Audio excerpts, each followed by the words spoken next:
Você já se perguntou se tudo o que contaram sobre a chegada do homem à Lua é realmente verdade? Em 20 de julho de 1969, o mundo inteiro parou para assistir ao momento em que Neil Armstrong supostamente pisou no solo lunar. A transmissão foi ao vivo em preto e branco, com milhares de pessoas nas ruas chorando e celebrando o que parecia ser o maior feito da humanidade. Mas e se tudo isso tivesse sido uma encenação? E se a famosa frase "um pequeno passo para o homem, um grande salto para a humanidade" tivesse sido dita não no espaço, mas dentro de um estúdio secreto? Prepare-se, porque neste vídeo vamos explorar os buracos nessa narrativa que poucos ousam questionar. E o que você vai descobrir pode mudar a forma como você enxerga a história para sempre. Tudo começa com uma simples pergunta: como é que, com a tecnologia limitada dos anos 60, os Estados Unidos conseguiram realizar uma missão tão complexa, enquanto hoje, com computadores infinitamente mais poderosos, missões tripuladas à Lua não são frequentes? Isso já levantou suspeitas em muitas pessoas ao redor do mundo. Os críticos afirmam que, na época, a corrida espacial era uma questão de orgulho nacional, uma arma política contra a União Soviética. Os Estados Unidos precisavam provar sua supremacia, custasse o que custasse. Seria o pouso lunar uma jogada estratégica para vencer essa guerra ideológica? E aí entra um nome que sempre aparece nessas discussões: Stanley. Segundo algumas teorias, o diretor de 2001, Uma Odisseia no Espaço, teria sido contratado pela NASA para simular a missão. Afinal, seu filme, lançado um ano antes, impressionou o mundo com efeitos especiais realistas, o suficiente para convencer qualquer um. Por que só o homem americano, por exemplo, pisou na Lua e nenhum mais repetiu esse feito? Por que em 1969, apenas o homem americano, que vinha perdendo a corrida espacial para os russos, perdia de lavada, eles estavam muito à frente deles. Total. Como que do nada o homem americano vai lá e monopoliza a Lua? Porque lá é um monopólio dos Estados Unidos. Qualquer outra agência espacial hoje, se a gente for levar em consideração que essa narrativa de que a tecnologia que é desenvolvida hoje é muito superior à da década de 69, e realmente seria muito fácil ter até turismo para a Lua hoje em dia. Isso já era para estar acontecendo. Não faz o menor sentido a NASA dizer para nós que perderam a tecnologia. Isso não se perde, isso é algo muito sério. Isso é algo que marcou a história do mundo. Falou que perdeu tecnologia, como assim? Opa, eles já falaram. Falaram que não conseguiam reproduzir a mesma tecnologia que foi feita lá e por conta disso não conseguiriam voltar para a Lua agora. Vão voltar, né? Agora vão voltar. Agora eles dizem, mas é sempre assim, porque a NASA, na verdade, eles estão falando que vão voltar para a Lua já faz muito tempo. 2010 falaram que ia voltar, em 2020 falaram que ia voltar, agora estão falando em 2025 vão para Marte. Então eles vão procrastinando e vão sempre falando, ó, a gente vai voltar. Mas quando a gente acompanha um mero lançamento de foguete, por exemplo, a gente vê os N problemas que acontecem diante disso e o foguete, ele consegue subir ali numa faixa de pouco mais de 100 km de altitude. Quando o foguete consegue subir muito, já é muito, é considerado muito para ele. Quando a gente observa o cenário de lançamentos de foguete, a gente percebe que tem N problemas envolvidos ali e que não permitem que o ser humano vá para muito longe quando o assunto é lá em cima.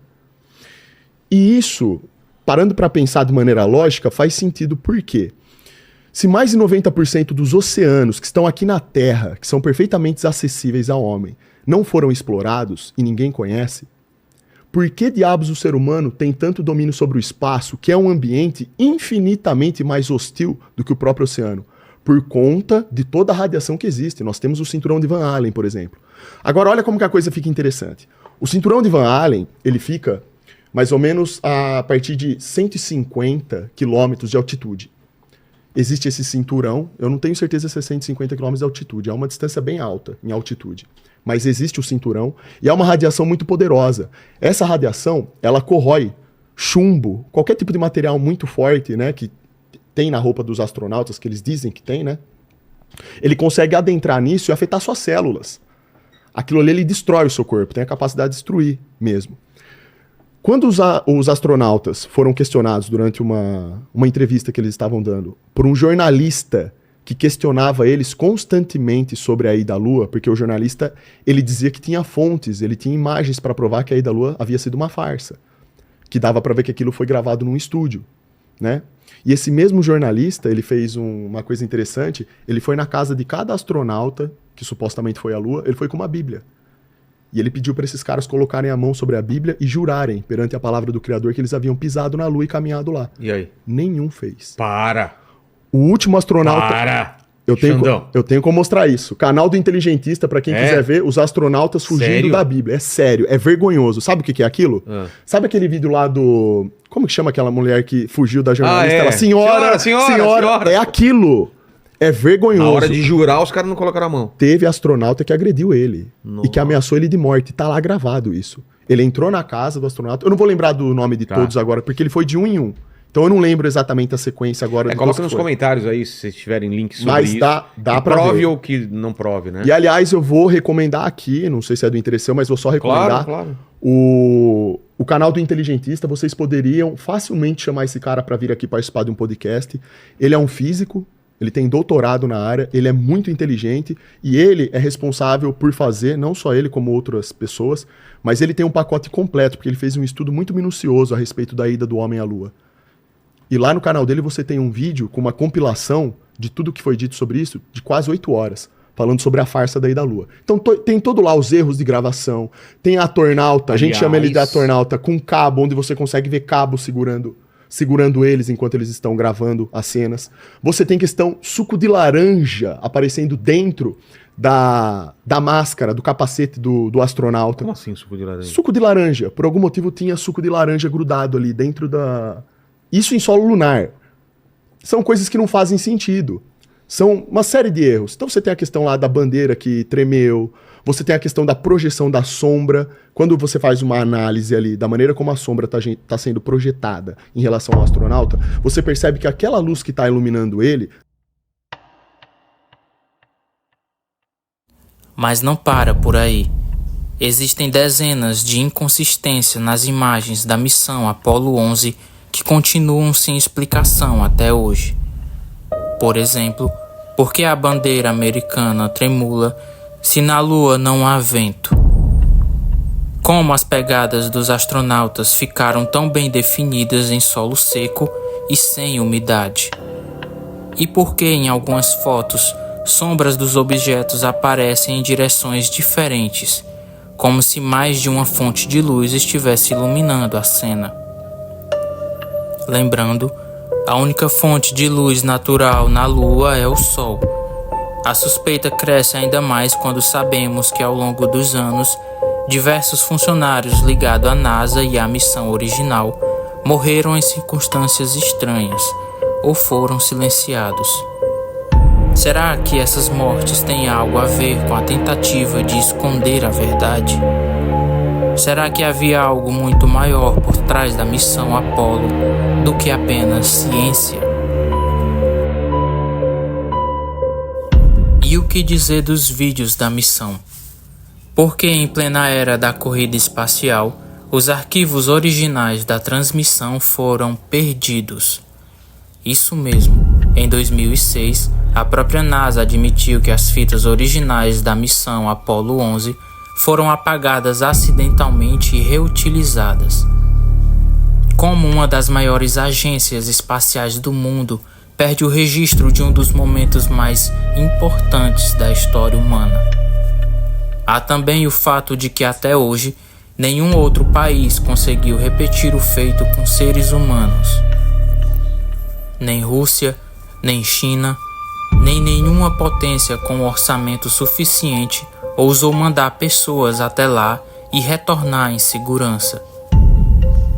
Se isso foi realmente feito com a tecnologia de 1969, por que que hoje, com tantos avanços, ainda não voltamos? Claro, muitos Muitos cientistas e entusiastas espaciais se apressam em rebater essas alegações com explicações técnicas.